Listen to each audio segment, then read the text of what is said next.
sense of the word. Once again, thank you for being here. And the second, and the second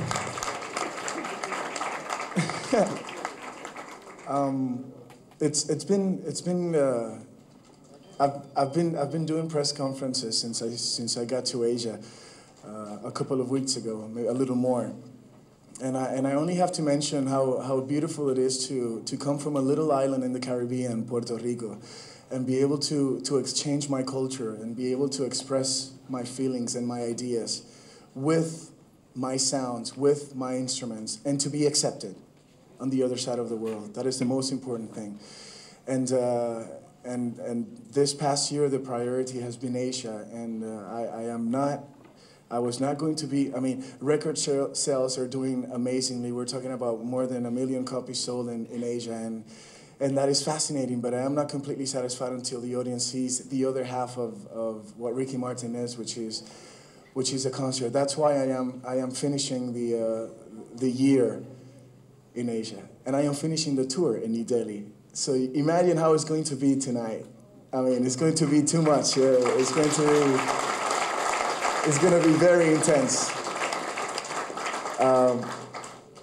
But like I usually say, hopefully this is only the beginning of a beautiful relationship with India and Puerto Rico, my little island. It's a beginning of experiences, a lot of ups and downs when it comes to rhythms, a lot of ups and downs because of the drums that I'm working with, and downs because of the romanticism that I'm working as well. It has been already a fascinating journey, and it will be a better one yet to come.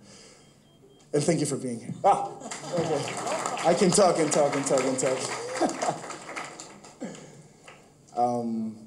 15 musicians on stage tonight. 15 musicians that I've been working with for a couple of years now. A lot of talent, but besides the talent is the cultural, once again, the cultural exchange that I am presenting on stage. I'm talking about people from all over the world. Let's talk about my guitar that is from Spain, my bass player is from Poland, my piano player is from Venezuela, the percussion's from Cuba, Puerto Rico, of course, as a musical director is there, Mexico.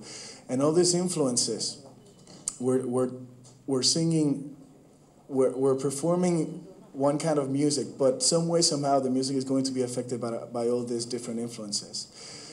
On top of that, the concert is very theatrical. It's very theatrical because of the experiences that I've had on theater before. I wanted to add a little bit of this to my music career, and you'll see a lot of scenery changes and beautiful sound effects and visual effects as well, and it's a very intense concert for a very intense audience. I really hope you enjoy it. If I say that once again, throw me with a Pepsi can, okay?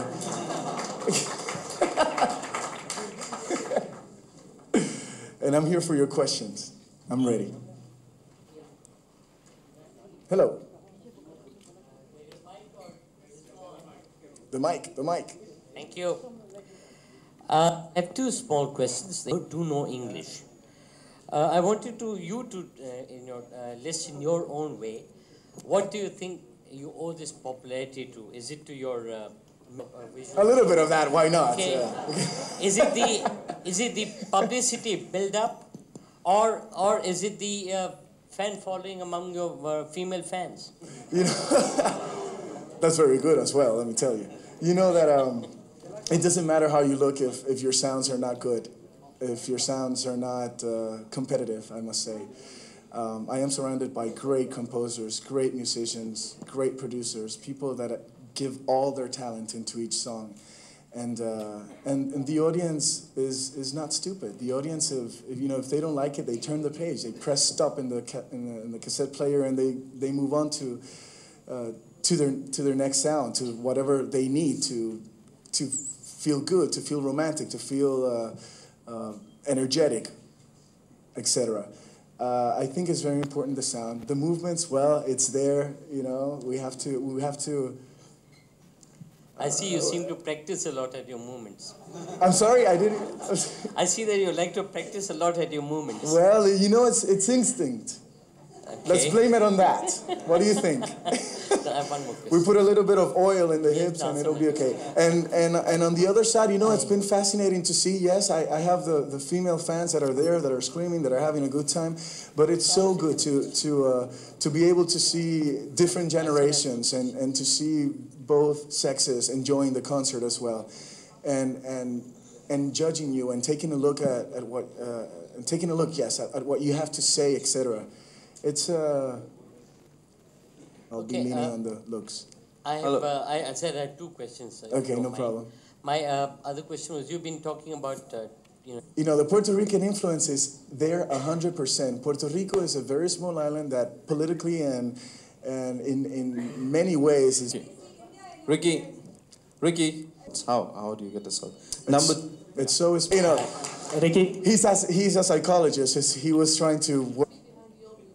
For those who don't know, the first time I got on stage, it was being a member of a musical band that was very successful in Latin America, and to be quite honest, became a legend. I must say that it was the first boy band in the world, to be quite honest. It was because of that. Today, I am able to write the word discipline on capital letters, and I will be very grateful to that. They taught me how important it is to fight and not to be mediocre. Every time I wake up in the morning, I have to say thank you to those years of my life where, I mean, I was only 12 when I started, and I was 17 when I left the band. So you know, those years are very important in anyone's life. So, you know, being a sponge those days, that's what I learned, and to be grateful, because to be quite honest, I saw 250,000 people on stage, but I also saw 15 people on stage. So, you know, you're here today, and you don't know where you're going to be tomorrow. So that's why you have to be a warrior. You have to put your knife in your mouth and battle for what you want. That's the way it's been. I've been like I said, I've been on stage for 15 years now, and the only thing I can do is to live one day at a time. When your life is based on living on eternities, like yesterday and tomorrow, you can go crazy, and taking the best of each moment. I keep learning. I keep going to school. I keep learning instruments. I keep learning how to manage and deal with my voice and take care of my instrument, and always bring something new to the audience. I know that eventually I am going to have to stop. I'm not talking about 10 years from now. It could be maybe next month. I'm going to have to stop, take a look at the picture from the outside, and go back into the picture and do a lot of changing, because that's the way it should be. You can be saturated, and on top of that, it would be very healthy for me to keep the feet on the ground. When you're dealing with fame, is amazing, but it can really get you off balance. Remind you, fame is it's the constant surge of the acceptance of an audience. Once you get the acceptance, it's the applause. The applause is people telling you how good you are. You can go crazy. And in order for that to happen, I'm going to have to stop. I'm going to have to stop eventually, you know, and take, you know, a Sabbath month or something and come back. I think that's going to make a difference. And I've done it. I've done it before. I guess that's why I can say today that I've been 15 years on stage. Let's see what happens.